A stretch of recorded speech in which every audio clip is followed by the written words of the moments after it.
어제에 이어 오늘 본문에도 유다의 왕을 향한 심판의 메시지가 주어지는데 그와 함께 유다 민족 전체를 향한 메시지가 중간에 끼어 들어가서 백성 전체를 향한 메시지가 먼저 나오고 그 다음에 유다 왕을 향한 심판의 메시지가 나오는 그런 형태로 오늘 본문이 구성되어 있습니다.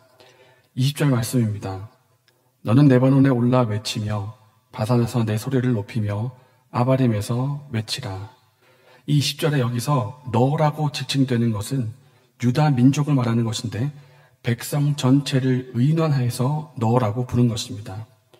유다 민족을 향해 너라고 부르며 너는 레바논으로 바산으로 아바림 산으로 올라가서 거기서 외치라 그렇게 말합니다.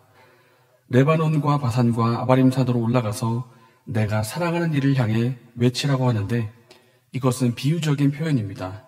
그동안 유다 민족이 의지했던 이방 나라들, 이 동맹국들을 사랑하는 자로 표현하면서 이 사랑하는 이들을 향해 한번 외쳐보라는 것입니다. 무엇을 외치라는 뜻일까요? 이것을 두 가지 의미로 볼 수가 있는데 하나는 도움을 요청해보라, 도움을 청해보라는 뜻이고 다른 한 가지는 그들이 다 멸망할 운명이기 때문에 그들을 위해서 애도하는 노래를 외쳐 부르라는 것입니다. 의미는 두 가지지만 종합해서 한 가지 의미가 됩니다. 너희가 의지하던 그 동맹국들, 너희가 의지하던 그 나라들이 결국 다 무너져 멸망하기 때문에 너희가 외치고 도움을 요청해도 소용이 없다고 말씀하고 있는 것입니다. 특별히 강조하고 있는 표현이 있습니다. 20절과 22절 말씀에 너를 사랑하는 자들이라는 표현입니다. 이스라엘 백성은 하나님을 사랑하고 하나님을 의지해야 할 백성입니다. 그러나 이 유다 백성이 하나님을 버리고 그들의 눈에 강력해 보이고 도움과 피난처로 보이는 그 이방 나라들을 의지한 것을 가지고 사랑하는 자들이라고 표현을 한 것입니다. 이방 나라의 강력한 군사력을 의지하면 이스라엘 백성은 안전할 것으로 생각을 했습니다. 동맹국의 부강함에 기대면 내가 평안함을 누릴 수 있을 것이라 그렇게 생각을 했습니다. 그러나 그들도 결국 다 무너지고 멸망해서 도와줄 수가 없다는 것을 20절부터 23절까지가 말해주고 있는 것입니다. 24절부터는 다시 유다 왕을 향한 메시지가 등장합니다. 어제의 본문에 요호야김 왕을 향한 책망과 심판의 메시지가 주어졌다면 오늘은 그의 아들인 고니야 왕을 향한 메시지가 주어집니다.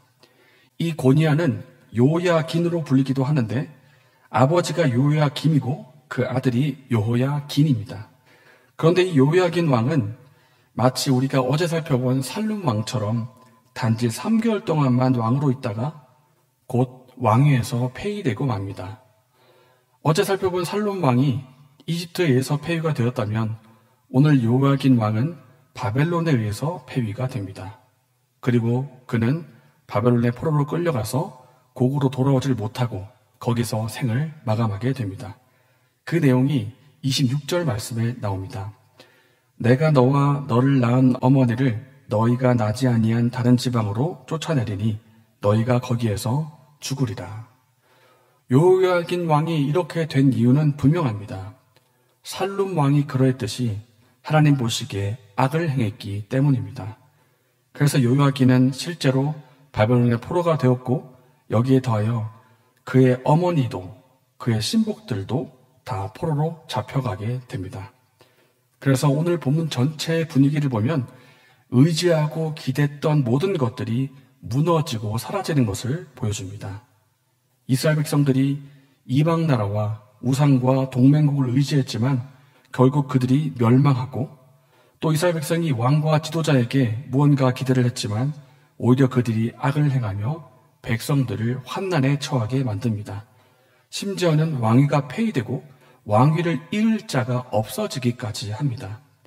이 모습을 보면서 우리는 예레미야 제일 처음 시작 부분에서 보았던 하나님 말씀을 다시 한번 생각하게 됩니다.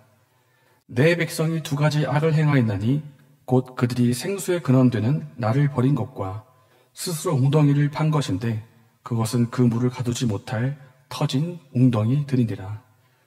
이스라엘 백성이 이렇게 무너지게 된 것은 근본적으로는 생수의 근원 되신 하나님을 버렸기 때문입니다. 그리고 하나님을 버리고 스스로 물을 얻고자 웅덩이를 팠기 때문인데 그것이 하나님 대신에 의지했던 우상들과 이방 나라들 그리고 동맹국들이었습니다. 그것이 나에게 안전함을 줄 것으로 평안함을 줄 것처럼 생각을 했지만 하나님이 흔드시니 모두 무너지고 말았습니다. 오늘 우리 주변에도 의지하고 기댈 만한 것들이 많이 있습니다. 돈, 자녀, 힘과 권력, 성공과 지위, 인간관계와 연줄, 그 외에도 반짝이고 빛나며 화려해 보이는 것들이 우리 주변에 많이 있습니다. 그러나 오늘 본문이 분명히 말씀하는 것은 그것이 영원하지 않으며 나를 온전히 채워주지 못한다는 것입니다. 생수의 근원은 오직 하나님 한 분이시며 우리가 스스로 파 만든 것은 모두 터진 웅덩이라는 것입니다. 우리의 마음에 하나님보다 더 기대고 의지하며 사랑하는 것이 있습니까? 그것이 영원하지 않으며 결국 사라져 없어진다는 것을 우리가 기억합시다. 그리고 우리의 진정한 생수가 되시는 하나님을 마음 중심에 모시고 하나님만을 의지하고 살아가는 저와 여러분 되시기를 바랍니다. 이 시간 말씀을 생각하며 기도하겠습니다.